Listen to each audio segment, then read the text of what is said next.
Selamat pagi, bonjour, and good morning to everyone joining us from around the region. Welcome to this workshop titled Preventing Corruption, What You Need to Know. My name is Mohan Gurusamy, and I have the pleasure of being your host today. This workshop is jointly organized by the Embassy of Canada in Indonesia and the High Commission of Canada in Malaysia, in collaboration with the Global Affairs Canada Division for Responsible Business Conduct and the Royal Canadian Mounted Police. Our two speakers this morning are subject matter experts who have experience delivering in-depth courses on this particular subject. For our workshop this morning, however, they'll be delivering a condensed version, essentially what you need to know about corruption. So for the first hour, we'll be talking about what corruption is, how to prevent it, and what your responsibilities are as a Canadian company conducting business abroad. And after which we will open for question and answers in the last 20 minutes where we will invite your questions. So before we begin, we'd like to go over some house rules. We remind all participants to kindly mute your microphones and turn off your cameras to minimize distractions. And if you have questions, please save them to the question and answer session, where we will open up the chat box and we will provide an opportunity for those of you who have questions, who have comments, who have feedback. While our presenters are presenting, if you have a burning question that you need to ask or if you need to interrupt, please use the raise hand feature. So that will draw attention to you. And if the speaker is available, they will call on you to unmute your mic to ask a question. All right.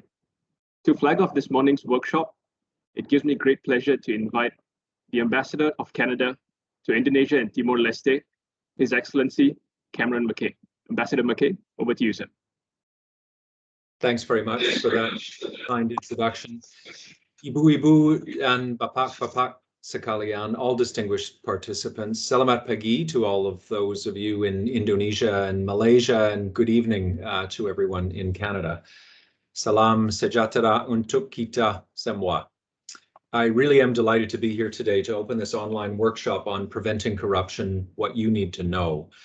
This webinar is co-organized by the Embassy of Canada in Indonesia and Canada's High Commission in Malaysia. Today we have 20 Canadian companies participating, representing a variety of sectors, including mining, oil and gas, and infrastructure, among others. Canada, as many of you know, we see ourselves at least as a world leader in the area of responsible business conduct. And today you'll learn more about the relevant Canadian legislation and the regulatory framework, as well as the roles and responsibilities of various players, including Canadian companies operating abroad. I think we just heard we have two great speakers today, Ms. Anne-Marie Leclerc, an expert from Global Affairs Canada on responsible business conduct, and Mr. Vladimir Napoleon, a Senior Investigator, Foreign Corruption Awareness Coordinator for Sensitive and International Investigations, SII, at the Royal Canadian Mounted Police. Ms. Leclerc has been a trade commissioner for 15 years. She's been posted to France and Brazil, where she gained experience in the field related to RBC abroad. Anne-Marie developed her expertise further when she joined the Responsible Business Practices Division at Global Affairs Canada in 2018. Mr. Napoleon has over 16 years experience with the Royal Canadian Mounted Police as a peace officer and worked most of his career in major crime investigations. Since 2014, he's been with the National Division's Sensitive and International Investigations Unit, again the SII, which focuses on high-profile white-collar crimes that pose a significant threat to Canada's economic, political, and social integrity. In 2017, he was asked to lead the development of SII's Foreign Corruption Awareness Program. Responsible business conduct, or RBC we often call it, not to be confused with the Canadian Bank, is at the nexus of many priorities for Canada, such as the respect for human rights, fighting climate change, inclusive trade, and respecting the rights of Indigenous communities. Through multiple government departments, more than 50 policies and initiatives have been developed to address corruption and promote responsible business conduct and corporate sustainability. The Government of Canada sees the private sector as having a really important role to play in advancing these priorities.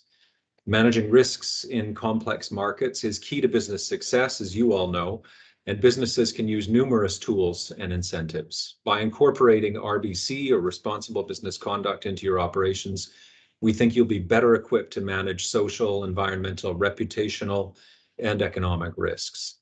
In adopting an RBC mindset and approach, you will be able to identify issues and risks more proactively, resolve problems before they escalate, and safeguard your organization's reputation and long-term success. As part of the process to renew the Government of Canada's CSR strategy, which dates back to 2014, last year, Canada undertook a series of consultations with a range of stakeholders, including public formal engagement process. The results of that consultation process were considered in the development of our new responsible business conduct strategy, which we expect to launch later this year. Corruption, as you know, I think, continues to be a pressing issue around the world, contributing to growing inequality and an erosion of democracy and public trust in governments. It's often regarded as a public sector issue, but there is, of course, a very strong link between corruption and the private sector that's important to acknowledge, especially in Southeast Asia, where corruption could discourage legitimate foreign investment. Bribery and facilitation payments are problematic for businesses, as these practices not only increase prices, but they also distort market competition. While the countries of the Asia-Pacific region are diverse in both size and scale, many continue to be plagued by corruption while struggling to improve their anti-corruption efforts. It's not an easy job. Eradicating corruption will not be done swiftly or easily, and it must be done if countries are to realize their full potential. To that end, the Embassy of Canada in Indonesia, here in Jakarta, has supported a variety of initiatives in the last few years. These include supporting the Business Integrity Forum, organized by Indonesia Business Links, and arranging 2 visits to Jakarta by officials from the SII division of the RCMP. These visits included meetings with the Anti-Corruption Commission here in Indonesia, the KPK, the National Police, students, Canadian companies, and a presentation at the International Business Integrity Conference. As a follow-up to the SII's meetings with the Anti-Corruption Commission, the Embassy arranged a visit of the President of the Mining Association of Canada, who discussed best practices in the extractive industry, including corruption prevention. To conclude, I'd like to thank you all for taking the time to be with us here this morning or this evening for this workshop. I do look forward to a lively discussion and encourage you to take the opportunity, please, to ask questions or make points with the presenters. Merci beaucoup. Thank you very much. Terima kasih banyak.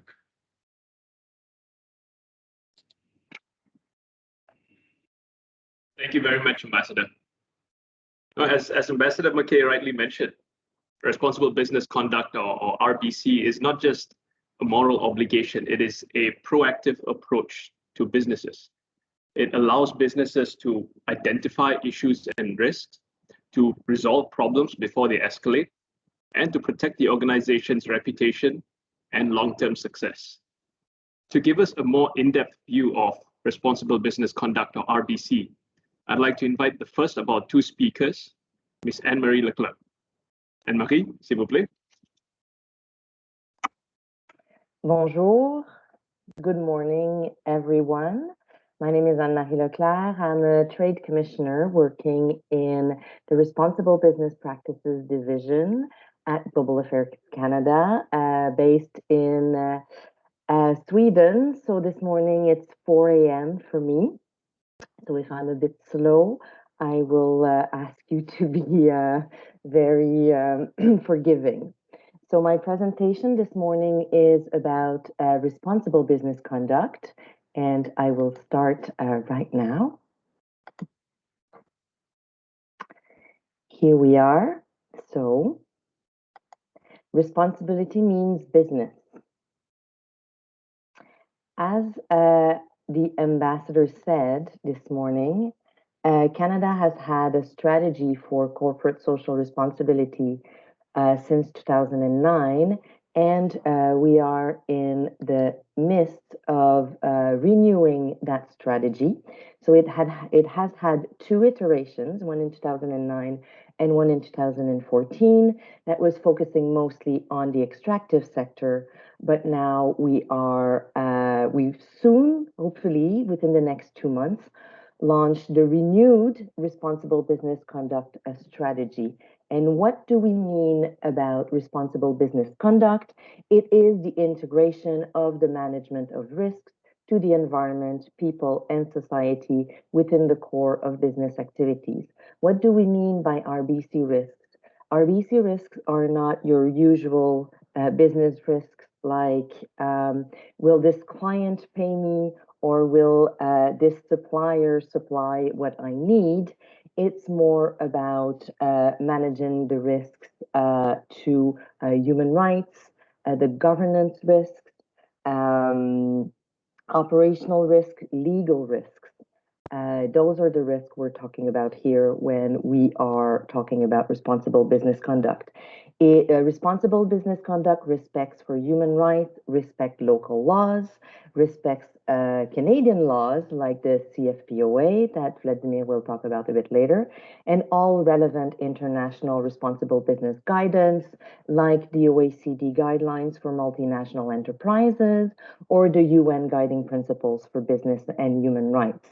Responsible business conduct includes thorough due diligence and operating practices that share benefits to all, and of course reduces risks. RBC and corporate social responsibility, or CSR, describe similar approaches, but CSR is mostly often associated with philanthropic activities, benevolent activities that an enterprise would pursue outside of its core business. But RBC applies to how a company acts in all areas of business. It's basically how a company will act responsibly on the social and environmental front. So this is, in a nutshell, what responsible business conduct is. There is a business case for responsible business conduct because it will bring benefits and opportunities. RBC is good for business. It delivers real measurable benefits and opens the door to new partnership and opportunities anywhere a company operates, be it in Canada or abroad. As you see on this slide, it helps, of course, managing environmental, social, and governance risk. It helps attract investors and capital and retain that investment, brings in better financial performance, foster good relation and social license to operate.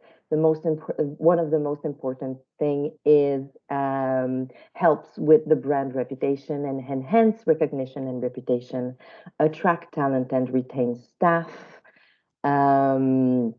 establish a sustainable business footprint, increases sales and customer loyalty, and better access to global value chain where responsible business conduct is important. And there are many studies that shows those benefits. And within the new responsible business conduct strategy, there is a stronger emphasis on the business case of responsible business conduct. The Government of Canada has expectation of Canadian companies operating abroad. We are hoping and we expect that companies will reflect Canadian values like the fight against corruption, that they will respect human rights and all applicable laws, being them local or Canadian, operate in a manner that is economically, socially, and environmentally sustainable, meet or exceed widely recognized international standards for RBC, like the OECD guidelines for multinational enterprises or the UN guiding principles on business and human rights, and seek long-term success to deliver lasting local benefits. So these are the expectations of the Government of Canada in the current CSR strategy, and they will remain similar in the new strategy that's going to be launched within the next 2 months, we hope. So Canada is party to 3 anti-corruption conventions. So the UN Convention Against Corruption, the Inter-American Convention Against Corruption, and the OECD Convention for combating bribery of foreign public officials in international business transactions. And being party to this last convention forced Canada to put in place our own local legislation, which is the Corruption of Foreign Public Official Act, or the CFPOA, that Vladimir will talk to you more about in details after I am finished. And there's also the Extractive Sector Transparency Measures Act that we have in Canada that requires extractive company to publicly disclose any payments that were made to any public entity anywhere in the world.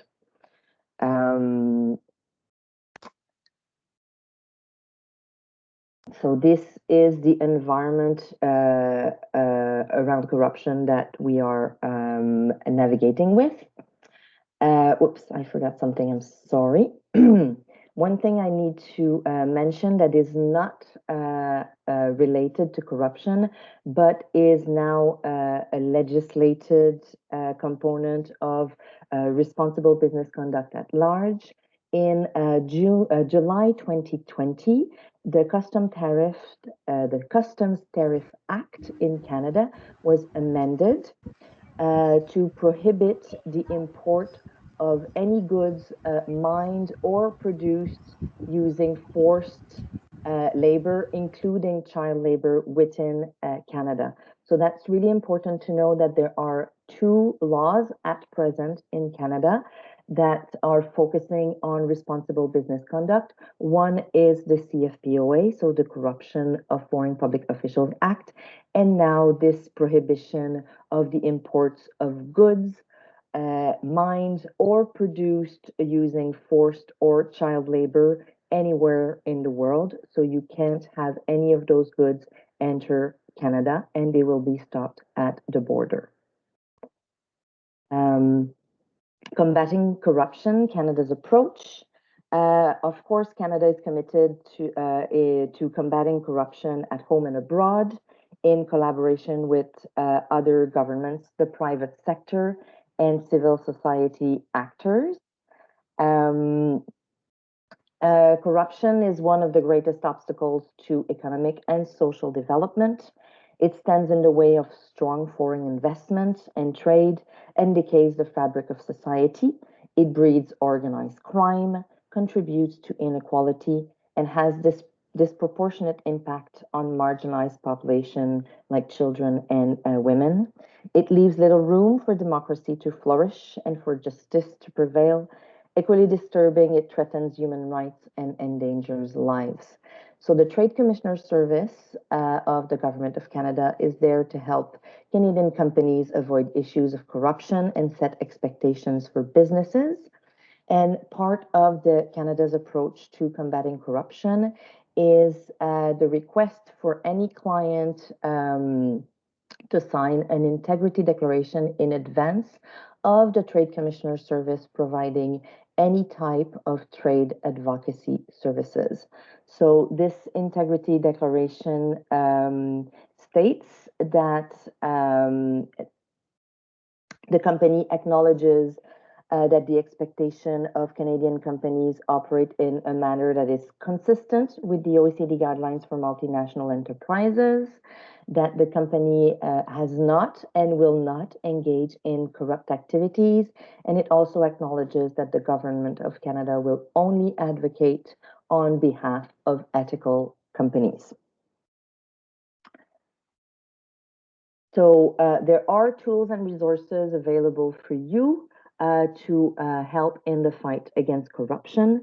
So discuss with trade commissioners at the missions in Kuala Lumpur and in Jakarta on about the issue of bribery and corruption.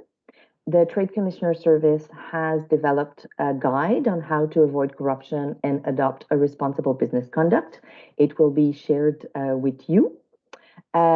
Please seek advice from your professional service providers, like legal advice, accounting advice on how to have put forward a compliance program that Vladimir will talk to you about. Please consult the Government of Canada's Anti-Bribery and Corruption public web page, the RCMP page on corruption, as well as our colleagues at Export and Development Canada. They have a very good anti-corruption resource center that you can also consult. Above and beyond the Government of Canada, there are other tools and resources to help you with designing an anti-corruption compliance program. For example, the guide that's available at the Global Compact Network Canada website. There's also a Canadian Centre of Excellence on for anti-corruption that is based at the University of Ottawa. They are a partner of the Trade Commissioner Service, and we support their work, which promotes good practices aimed at countering corruption and bribery, and disseminate tools and resources to help companies in developing effective compliance regimes. I also suggest that you have a look at Transparency International. They offer very good resources, especially this guide here, Resist, that offers scenarios on how to say no when asked about bribery and corruption. At the moment, on Transparency International Corruption Perception Index, Indonesia is in 102nd position out of 180 countries with a score of 37 out of 100, which is actually not very good. Malaysia fares a bit better on that Corruption Perception Index at a position of 57 out of 180 with a score of 51%. There's also an ISO norm called Anti-Bribery Management System that you could implement within your company. So that's also another option for your anti-corruption own strategy. So this brings my presentation to an end. So if you want to learn more about Canada's approach to responsible business conduct and anti-bribery and corruption, please consult canada.ca Responsible Business. There's also information on the Trade Commissioner Service website. So thank you very much for your attention, and this brings my presentation to an end.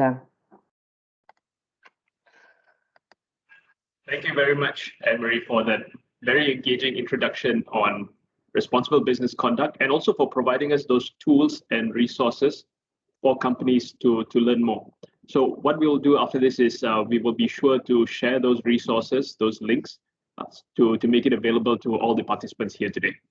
And before we move on, I also just want to acknowledge that Anne-Marie is joining us today from Stockholm, where the time is now 4:26 a.m. So I'm guessing it smells the strong smell of coffee over there right now. So thank you, Anne-Marie, and we'll be hearing from Anne-Marie again later as she takes your questions in the Q&A session. Our next speaker is a senior investigator with the Royal Canadian Mounted Police, and he will be discussing corruption prevention from the perspective of a law enforcement investigator. Ladies and gentlemen, please welcome Vladimir Napoleon. Vladimir? Thank you, Mohan, and thank you for inviting me to speak to the Canadian companies. I hope that everyone is doing well despite these troubled times. So I've been with Sensitive and International Investigations for the past 7 years, and for the past now close to 4 years, I've been in charge of the foreign corruption. Oops, excuse me. I am going to share my screen here.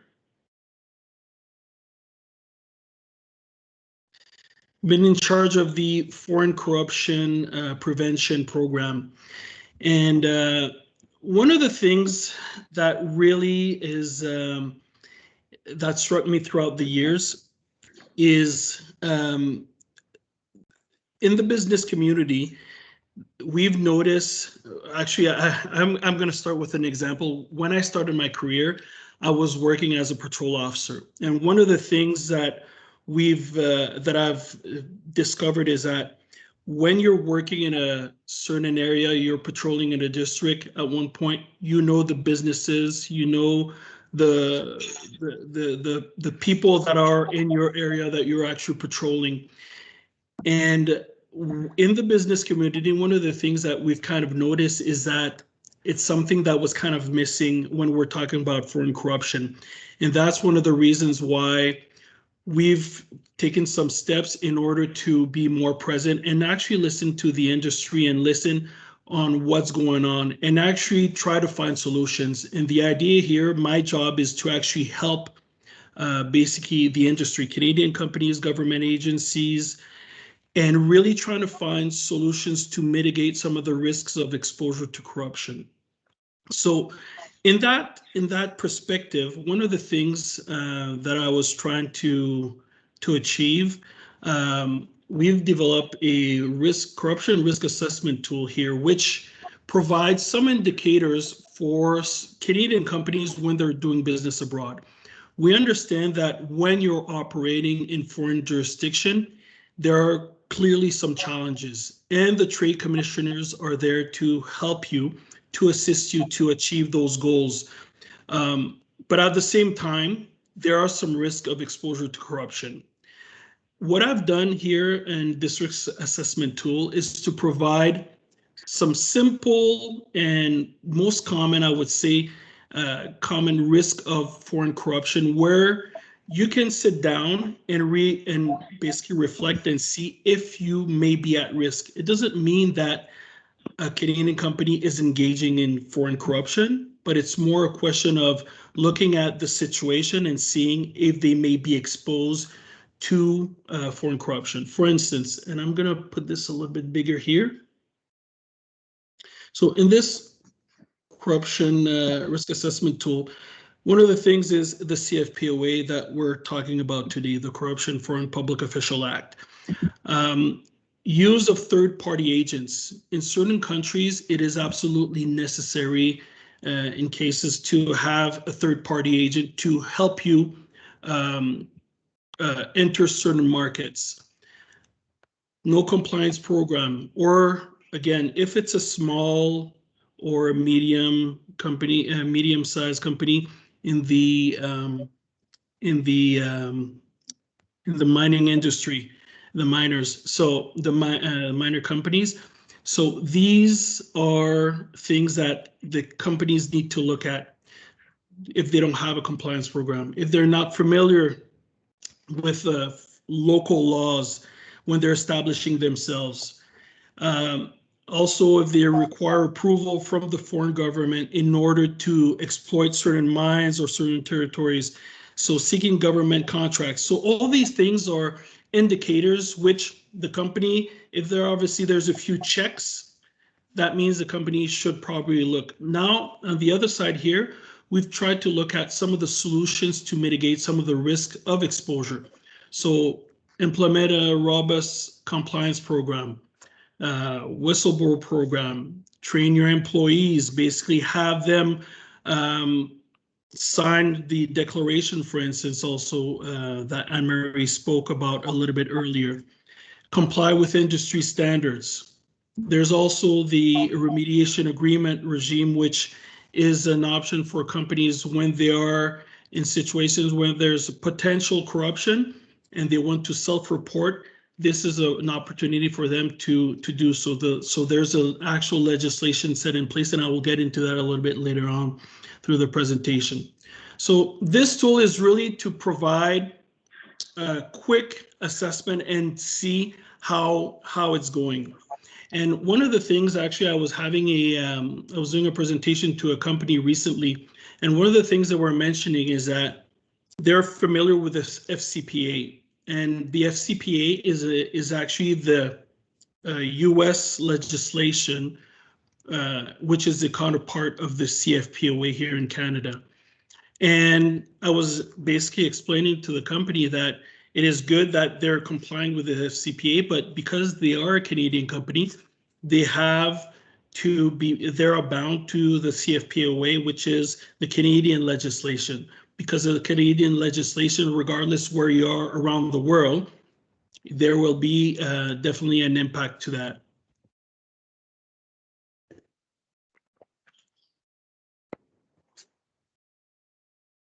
So one of the things that we say, and like I said, my job is really to assist companies, and we understand the challenges that you may face when you're doing business abroad, and it is a reality.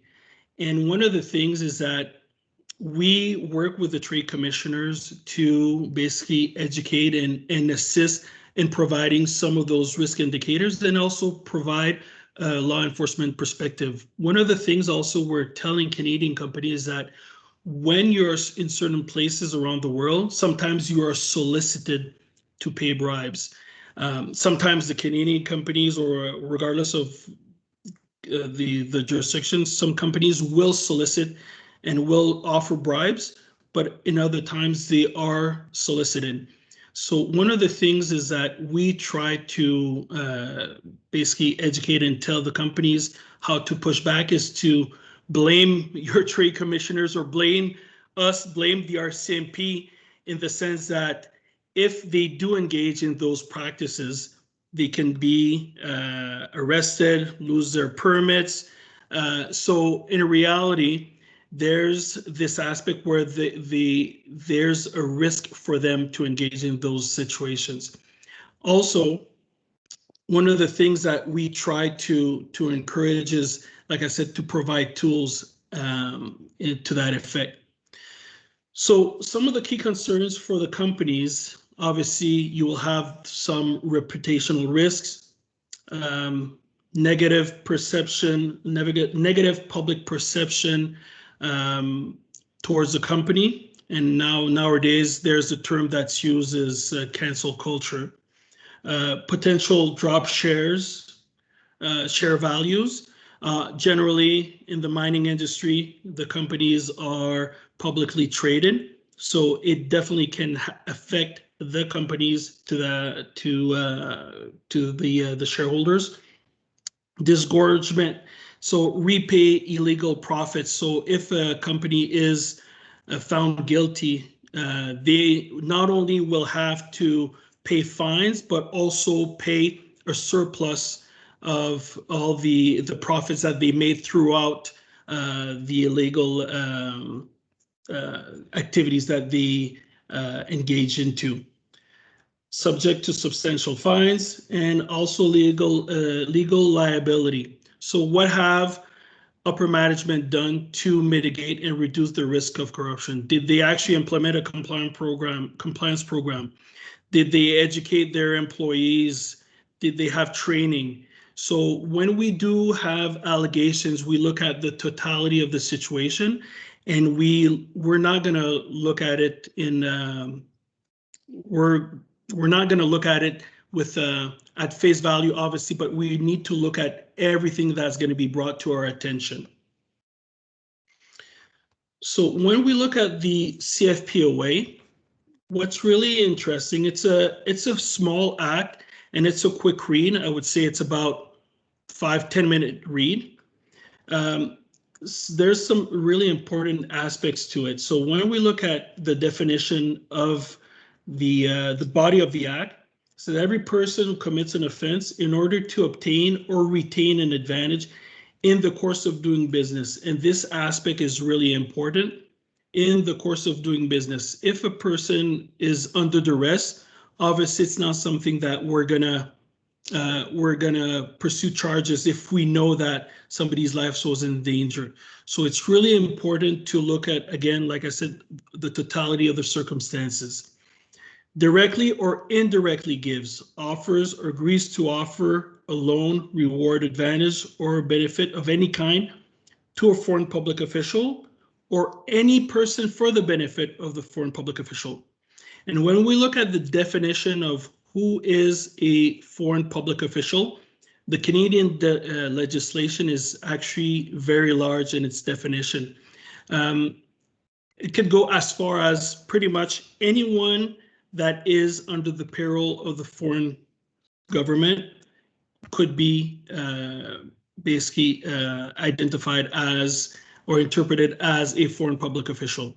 Could be a teacher. I generally use an example. Let's say a Canadian company, pharmaceutical Canadian company is doing business abroad, and they're approaching a doctor that's part of a board in a hospital, and he's basically paid by the government or represent the government. Then obviously it looks like it would be under the definition of a foreign public official.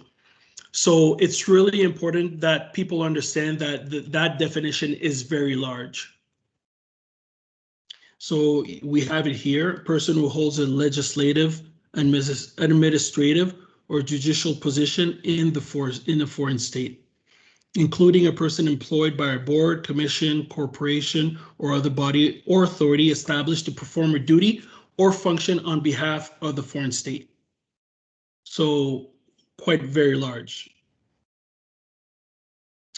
So CFPOA was enacted in 1999, and this is because of the OECD, as Anne-Marie mentioned a little bit earlier. And one of the things about the CFPOA, from 1999 to 2006, the legislation was put in place. We did not necessarily have investigative or investigations or people who had the expertise to investigate those cases.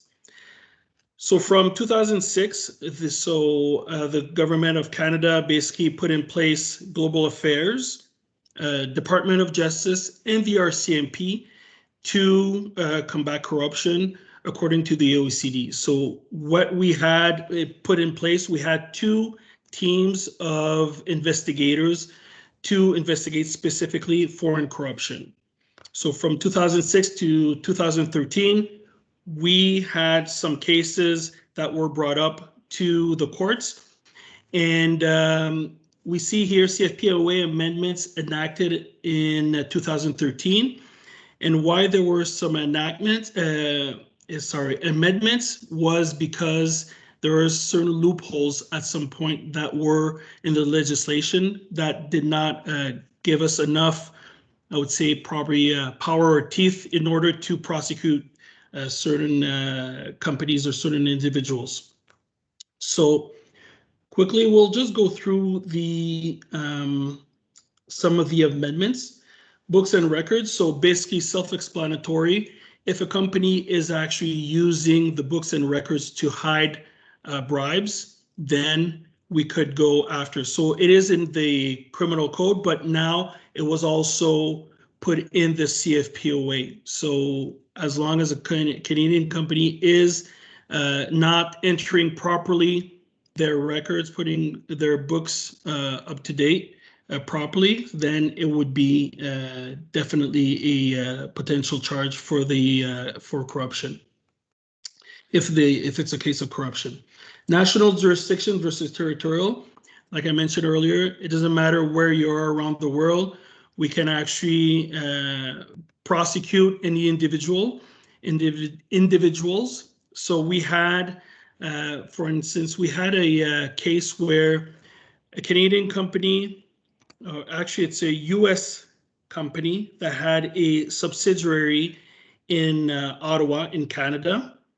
And the subsidiary basically tried to bribe a foreign public official. Basically, it was Air India many years ago. So the individual in Canada was prosecuted, and basically was arrested, went to jail.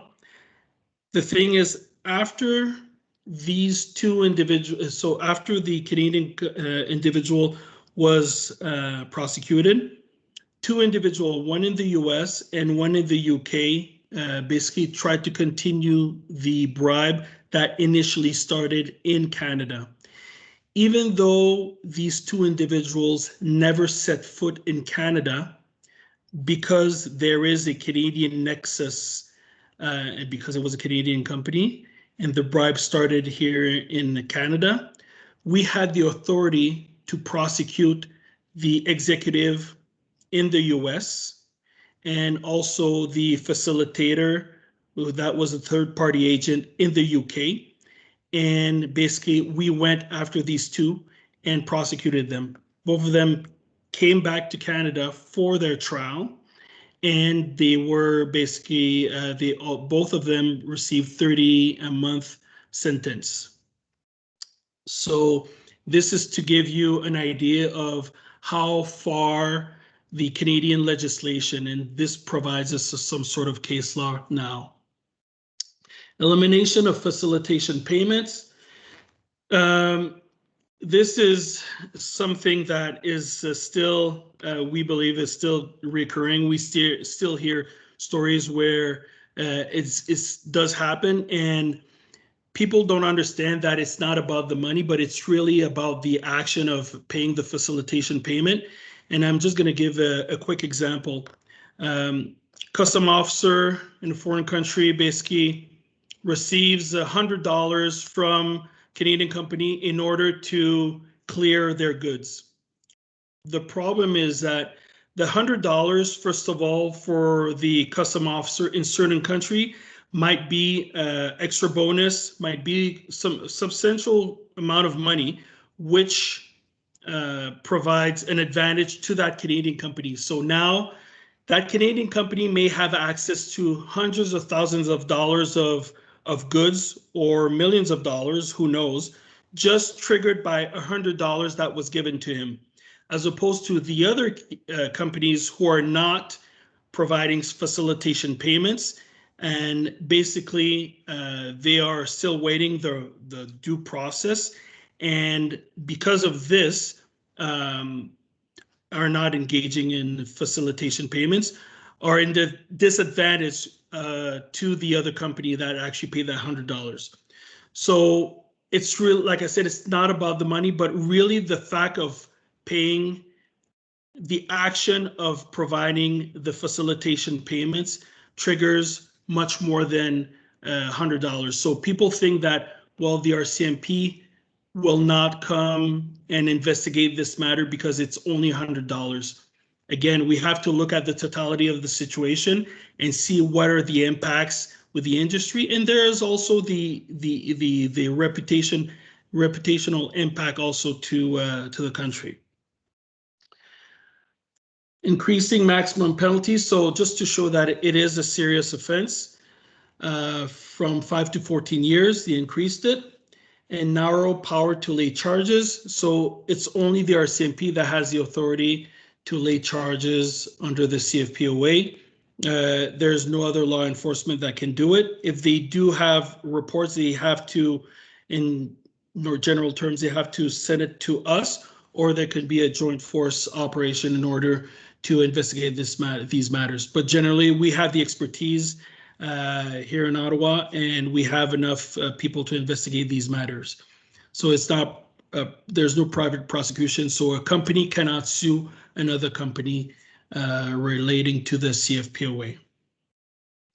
Business redefined. So one of the loopholes that was that we noticed at some point is that the status of NGOs was used in order to funnel bribes and and commit fraud. So this door was shut. So the redefined NGOs as a business. So any type of NGOs would fall under that definition and could be subject under investigation under the CFPOA also. And the amendments are not retro, meaning that from 2013, if we would receive a complaint of corruption dating from 2005, then we would need to investigate the corruption case under the 2005 legislation and not from the 2013 amendments. I already spoke about facilitation payments, so obviously it is illegal. And one of the things, and it does happen where companies will say, well, you know what, like we have people that take care of that stuff, and like, and we tell people, and I tell people, you have to be very cautious because you can't turn a blind eye. You are responsible. Even if you're doing business with a third-party agent, that third-party agent that is doing business, if they're doing business on your behalf, they are representing you. So signing the integrity declaration, for instance, can actually help companies to, I guess, cover their bases and make sure that they're doing business with legitimate companies who are not accused of crime or corruption or fraud. So the fact that the company is taking certain steps definitely helps them. So they need to do their homework. Some of the things that we've noticed during our investigations, lack of training for employees, poor corporate morals. So obviously it comes from management, inadequate audits or reviews and internal controls are not adequate. And a lot of times certain companies are smaller. They don't necessarily have big legal departments in place, and they're trying to do business abroad. So they don't necessarily have some of the structure in place to make sure that they're complying with certain laws of certain countries. Again, it comes down to they need to do their homework. Misinformation on the CFPOA. No warning on recent changes. This was a while back when facilitation payments became actually illegal, because from 2013 to 2017, facilitation payments were accepted under certain conditions. And this was if they were very infrequent, they were documented in small amounts. So once that exception from the legislation was removed, clearly there was unfortunately no notice for companies, and some companies were engaging. I know some of the big corporations generally do not engage in facilitation payments because they try to do it across the board in all the jurisdiction that they are. But we do still hear once in a while that there are companies that are still engaging in those practices. So this is really important for companies to be aware that if they're engaging in paying facilitation payments, they must stop to do so. Third-party agents, basically for this, I kind of simply summarize it and say that any company that you're doing business with who are your third-party agents, can be sales agent, compliance suppliers, vendors. You're doing business, you should consider them pretty much as if they are your employee. As soon as you're doing business with them and they're representing you to a certain extent, you need to ensure that they're not going to put you in trouble, because there's liability on your part to know who you're doing your business with. Gifts and entertainment is another high risk indicator. And this is self-explanatory. For instance, if a company they're providing basically money for paying a business trip for the family of the foreign public official, if they're paying actually the trip for the foreign public official for legitimate business, it's one thing. And there's one case, it's not in this presentation here, but one case where the trip to Canada to visit the Canadian company here in Canada was considered legitimate according to the judge. However, the side trip to New York, and it was in Chicago with all expenses and money to spend, was considered as a bribe. So that was basically the individual actually, or the Canadian company, was charged under the CFPOA for providing a trip to the foreign public official. So it's really important to make sure that, again, the company does not engage in those activities. Solutions: implement proper due diligence, obviously. Identify the risks in the industry. Know your third-party agents. Like I said, certain places you must do business with a third-party agent. However, you need to know what they're doing on your behalf, because willful blindness, obviously, it won't cut it. When doing business abroad, inform yourself, do your homework, use your trade commissioners to help you navigate through those waters. Have a compliance program. And Marie spoke about the ISO standard 37001, which is, my understanding, is a very hefty, hefty process. However, I've heard where certain companies were using the principles without necessarily applying the ISO, but they were trying to implement some of the standards required. Again, they're doing something at least to mitigate the risk of exposure. And then doing something is always better than doing absolutely nothing. Constantly reassess your standards. And obviously, we encourage companies to report when they do see or hear corruption. One of the things we notice is that, unfortunately, not enough in the investigations that we run into are reported 3, 4, 5 years later. And there's always, these things a lot of times are time sensitive. So when we are conducting investigations, when we need to do search warrants or obtain bank records, it does take, there's a certain period of time where the banks can keep those records and then they destroy them. So obviously this is a thing where we look into, and generally our investigations are quite lengthy and quite complex. So there's definitely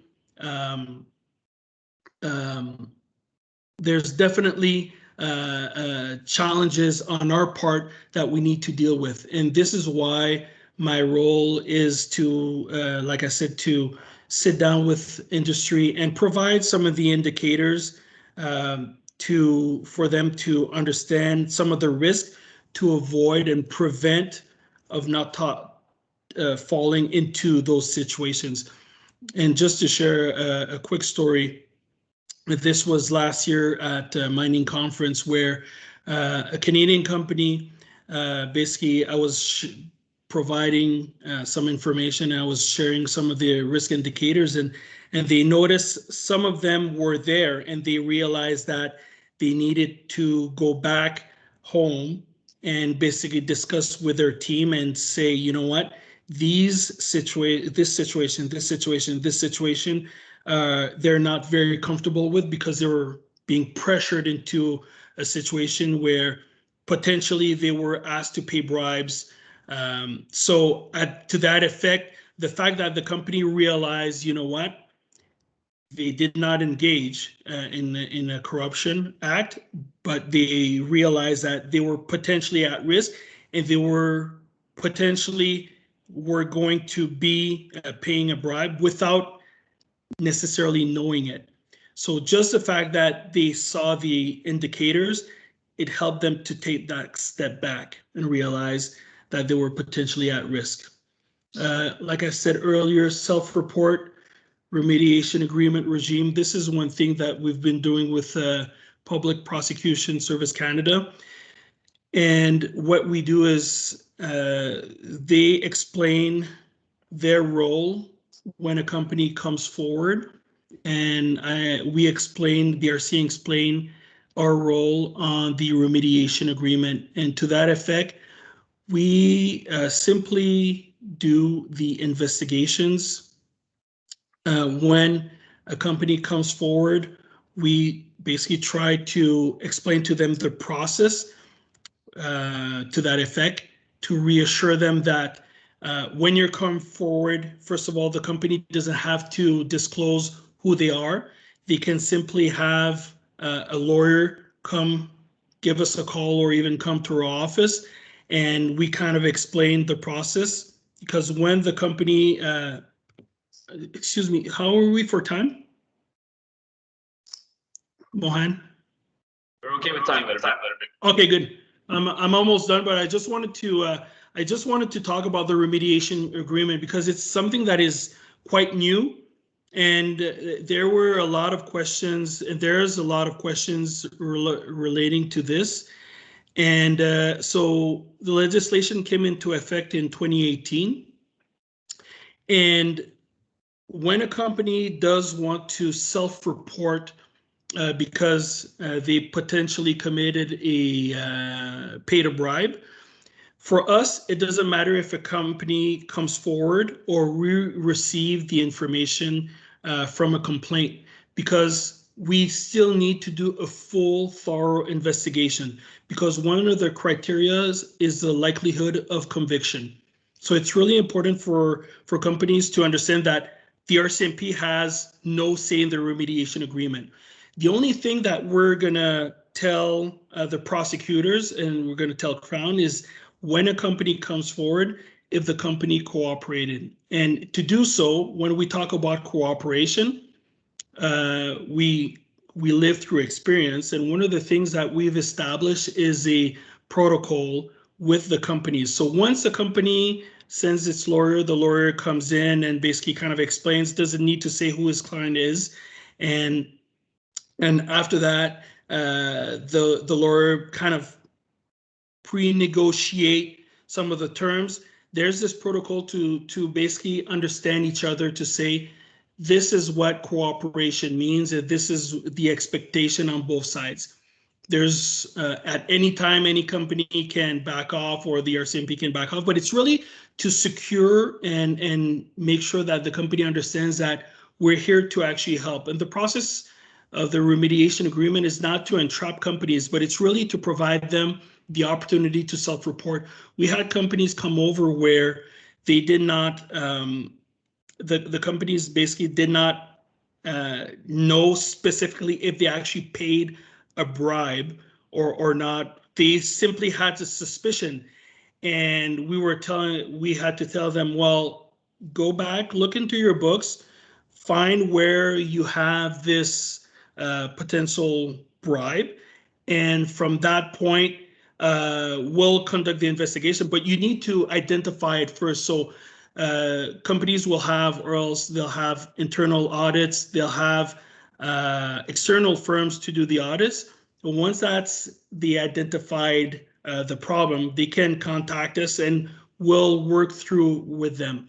And what's really I think what really makes the difference when we look at the remediation agreement, for instance, is that when we do these investigations, even when a company self-reports, we still need to complete search warrants, production orders, and legal documents. The only aspect is really the, I would say, the cooperation with the company.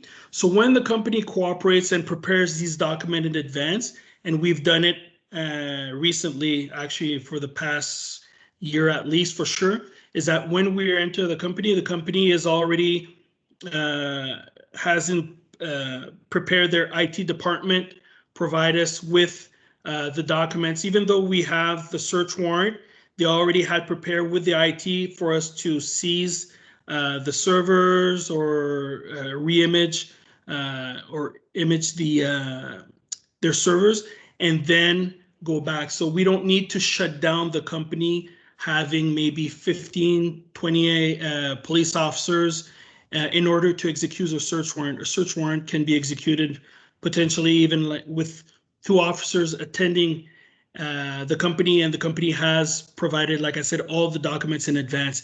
So these are ways that we can work in collaboration with companies, and we see it more and more. So there's no remediation agreement completed yet, because once they're done with us, once we've completed our investigation, we forward it to Crown Counsel, and then the negotiations begins between Crown and the company, and that is PPSC that's in charge of that. So that is pretty much it. I spoke about this case already, so cryptometrics. This also will be available if you want, for sure. And that ends my presentation.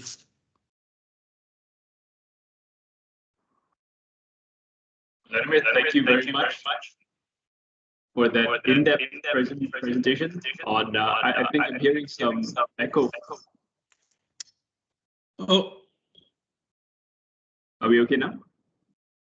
Okay, perfect. Thank you, Vladimir, for that in-depth breakdown of the CFPOA and what the obligations of the companies are. If you're a Canadian company and you're faced with an issue like this, what you do. Thank you very much for that presentation. I would like to invite Anne-Marie to come back on screen. Nice to see you, Anne-Marie. So we've heard from both our speakers, and now we would like to hear from you, members of the audience, right? So we'll be taking your questions or comments, your feedback, and there are 2 ways we can do this. So one, the preferred method would be to raise your hand. So use the raise hand function, and what that will do is that will pop you to the top of our screen, and we will invite you to unmute your mic, or you can come on camera if you like, introduce yourself and share with us your question, and we'll try to take your question. The other method would be to pop your question into the chat box, and we will try to get through as many questions as we can, recognizing the time constraints, right? So once again, if you have a question, you can raise your hand or pop it into the chat box. Do we have any questions from the audience? So perhaps while waiting, as our participants formulate their questions, perhaps let me begin by asking a question of my own, right? So as trade commissioners, the work that we do is promoting Canadian exports. And Canadian exports are more than just goods or services. They're Canadian values as well. They're a huge part of what we export. And responsible business conduct is one of those values that is associated with the Canada brand. It's the reason why companies choose Canadian companies as a preferred partner of choice, right? So I'd like to address this question to both of you, perhaps starting with Anne-Marie first and then Vladimir. So as a Canadian company operating abroad, how can they communicate this value of responsible business conduct? How can they communicate this to their business partners, their distributors, their clients? Anne-Marie, would you like to take that one? That's very broad and large, Mohan. Basically, by walking the talk. If you have in place a responsible business strategy, communicate about it and act on it. Make it not just be a strategy on paper or on your website, but put the words into action. So that's my that's how I would say it. And yeah, because as you said, it's important for the reputation. It opens doors. It's more and more important for access to international markets because there are provisions in our free trade agreements nowadays relating to labor and environment issues. So basically, adopting a responsible business conduct gives you better access to foreign markets because you arrive with good credentials and credibility. Excellent. Vladimir, do you have input as well? I don't have an input per se because as a law enforcement, since our role is really to investigate some of the cases. Obviously, Anne-Marie, I think the important points is really to make sure that companies do follow the laws and the regulations. I think it's really the aspect of being informed and knowing what to do, because I think unfortunately in some cases some companies, when they're entering certain areas, they don't know what they're getting themselves into, and they're not doing it on purpose necessarily. So, but unfortunately, not knowing is not an excuse. So it's really, really important for them to educate themselves.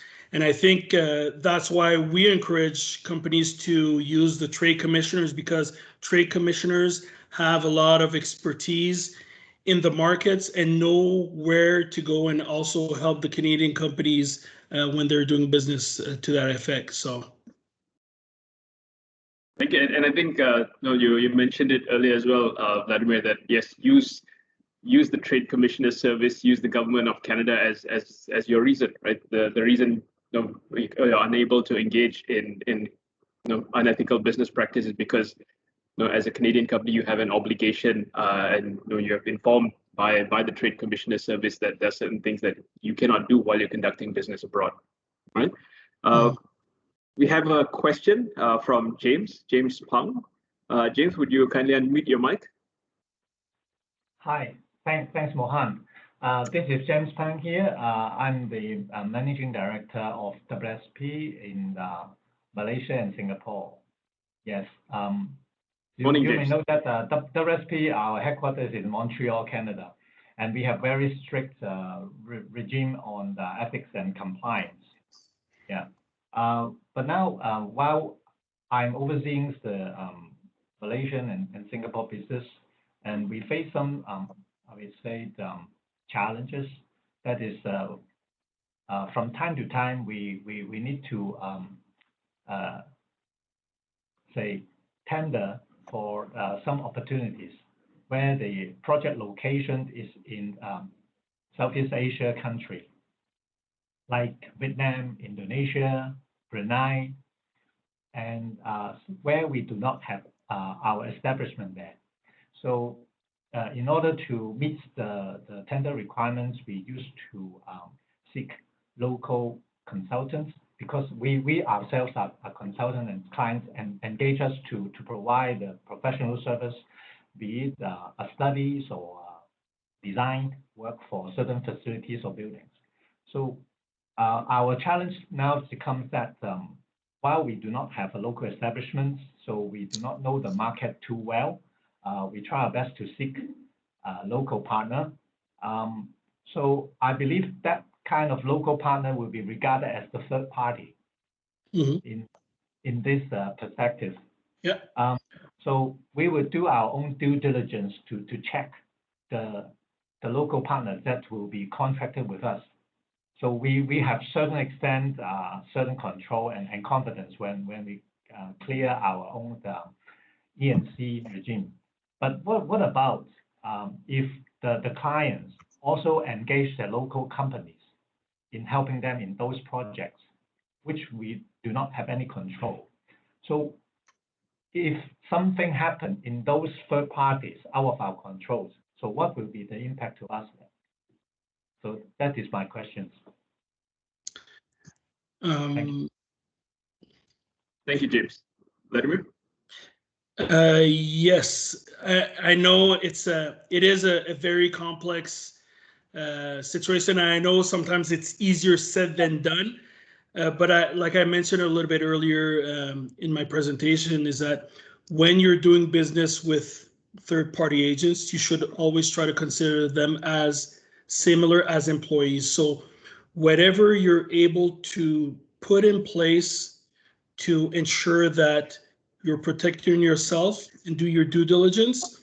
Obviously, you can't do anything with a rogue employee because it does happen.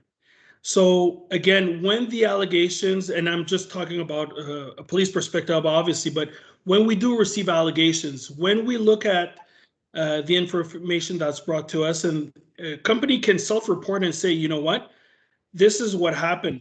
This would be a perfect example where we've hired this third-party agent, and this third-party agent basically has done potentially or has not done his homework or is engaging with certain people. So again, if you hear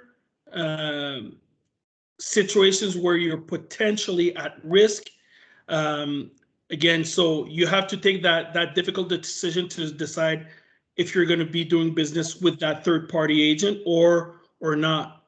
But I'm never going to be able to say, well, do business with one or don't do business with another.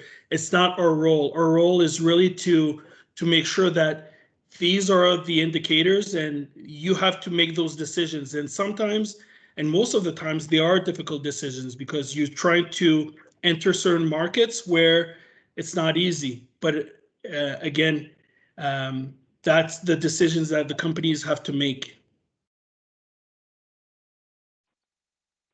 Okay, thanks, Vladimir. I think put in a very specific condition, if in the worst scenario, that's the other third party, which is not contracted with WSP, they have the allegations of corruption or bribery, then will WSP have any legal implications in that? I'm sure reputation-wise we will be heated. But what is the implications in a legal perspective, in your point of, in your view? So just to understand, you're saying that if the third-party agent is doing business with a company that there's allegations of corruption, is that correct? Maybe that third party was contracted with our clients. So in a project, they will involve different parties. So they engage WSP. We use our own local consultants firms or to support us, but our client may also engage some other third parties, but we have no control on that. So if that some other third parties have the allegations or even to prove to be committed that kind of crime, then will WSP in this scenario be have any legal implications from the perspective? I know it's quite broad and still general, and obviously we need to look at everything that would be brought to our attention, because there's no silver bullet. Unfortunately, it's not a straightforward answer because these investigations they can be so complex that it does become tricky because when we go through search warrants, we'll go through emails, we'll go through documents, financial documents. So all of these things will come into play. So it's very difficult just to provide an answer. There's potentially legal liabilities for sure, but to what extent, I can't provide an answer. All right. Thank you, Vladimir. I see another hand up from Jim Talton. Jim, would you like to ask a question? Okay, thanks, Mohan, and this is a really good discussion, so I appreciate to be a participant. My name is Jim, and I'm the head of the Malaysia-Canada Business Council. My background is over 35 years in oil and gas, and I worked a third of it in Canada, a third of it in the North Sea, and a third of it in Southeast Asia. So I've been exposed to corruption in many times, I have to say, unfortunately, and it's not just Southeast Asia.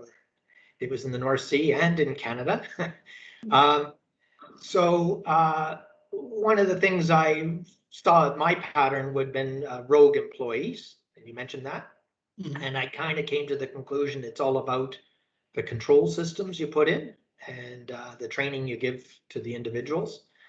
But you didn't say so much about audits, and I'm just wondering if you could expand on what you feel is the elements of a good audit. You know, what are some standards you like to see?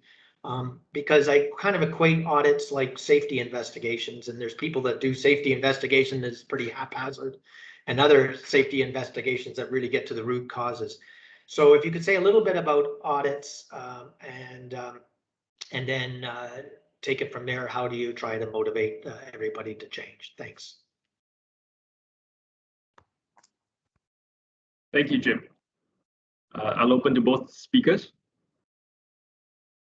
on the topic of audits. Actually, no, see, I'm Mary shaking. But hi, Jim. Thanks for your question. Just so you know, so for us, because obviously we're a government agency, we can't.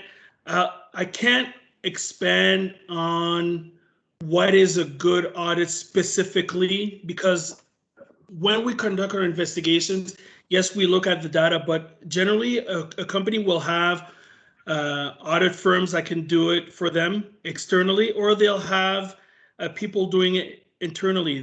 They're people who are certified fraud examiners. You'll have people who are professional in that field, obviously. So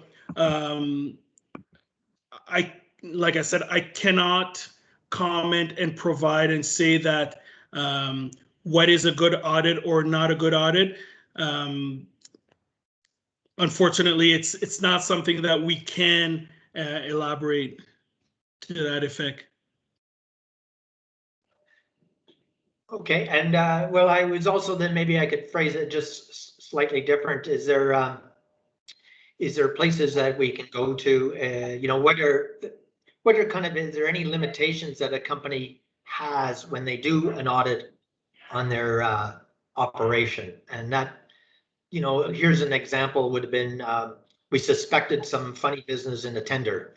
And this would be a real life example for me where, you know, we had many companies tender on chemicals. The chemicals, it was complete collusion. You know, a team in our company was involved in a collusion. We eventually suspected something was wrong because the prices came in much higher than what our competitors are paying. So I guess what I'd be curious to know is there other things that, you know, are there any limitations of what can we do in terms of checking the servers, checking the emails, you know, going into that type of thing without having a search warrant, you know, effectively? Okay. Okay.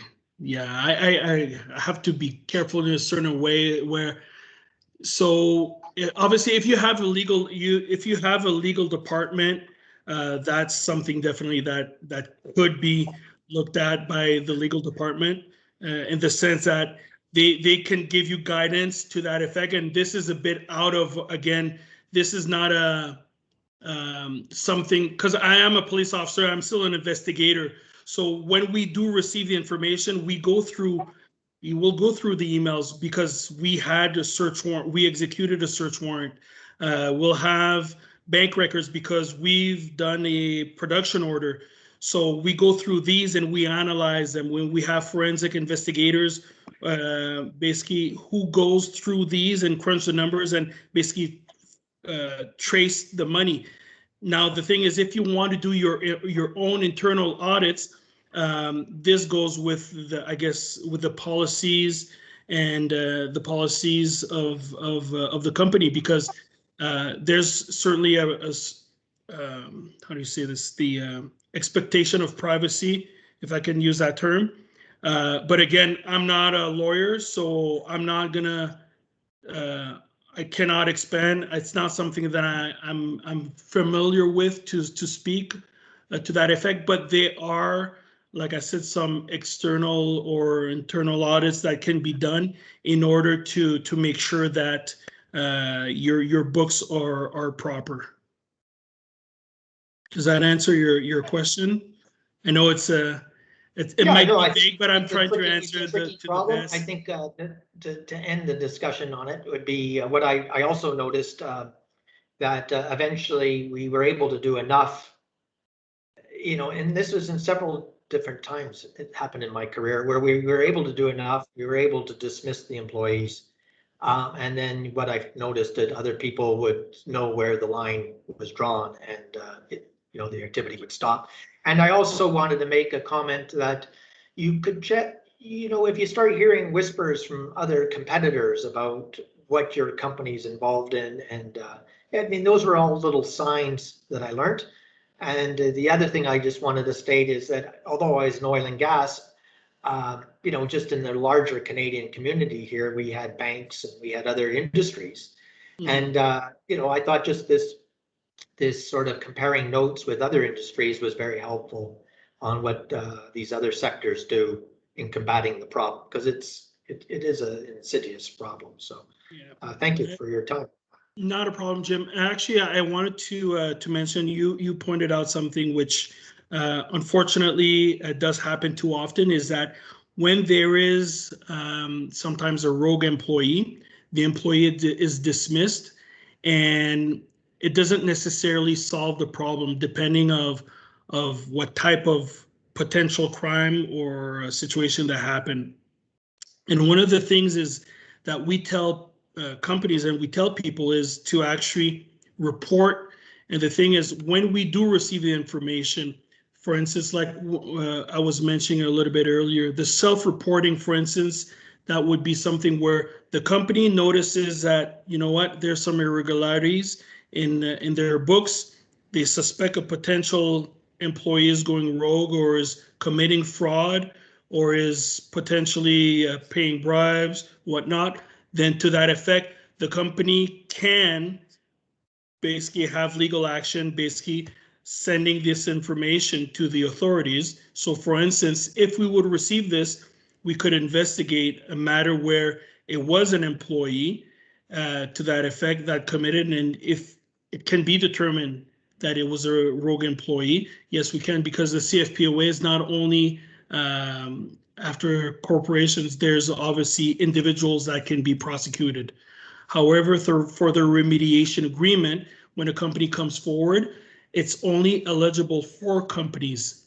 Individuals are not eligible for the remediation agreement, as opposed to other legislations in other countries where it is possible. Thank you very much for that explanation. No problem. Thank you, Jim, for that question.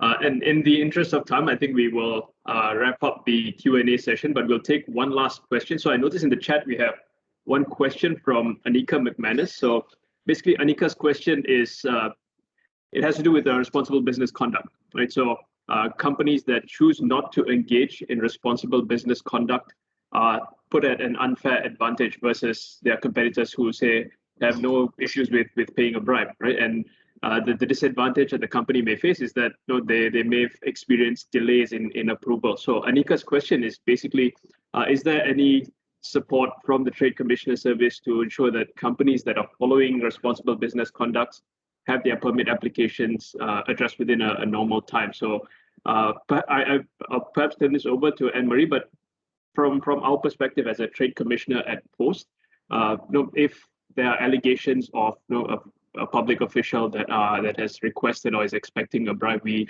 don't really have authority to investigate or to take action on that. But one of the services that Trade Commissioner Service provides is problem solving.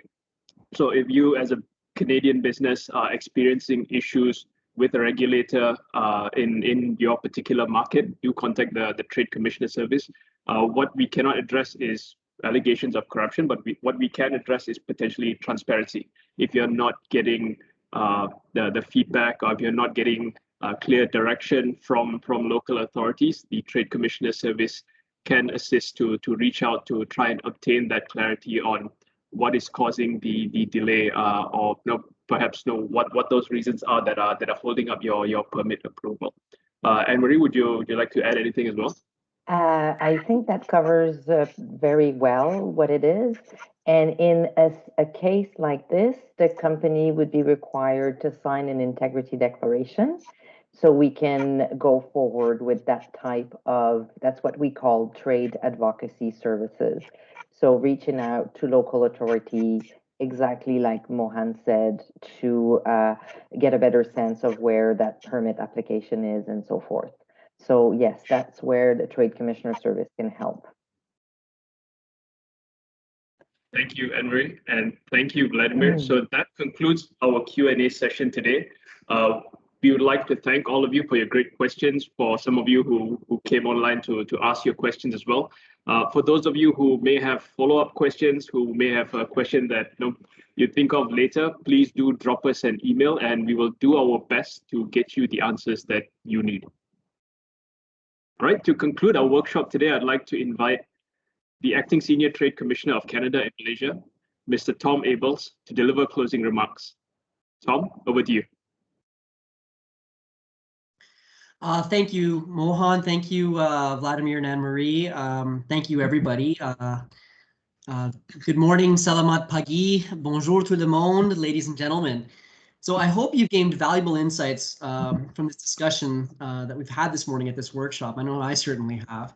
And I have to say, Anne-Marie and Vladimir are two of Canada's leading experts in the field of responsible business conduct and international corruption.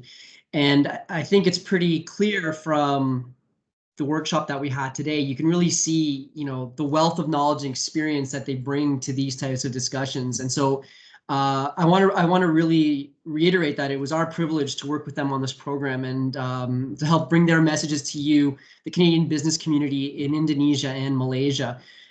This workshop, being a collaborative effort of 4 different Canadian government institutions, it really represents our approach to the issue at hand. At the beginning of the discussion, Ambassador McKay alluded to the fact that, Canada prides itself on being a country that really tries to address this issue head on.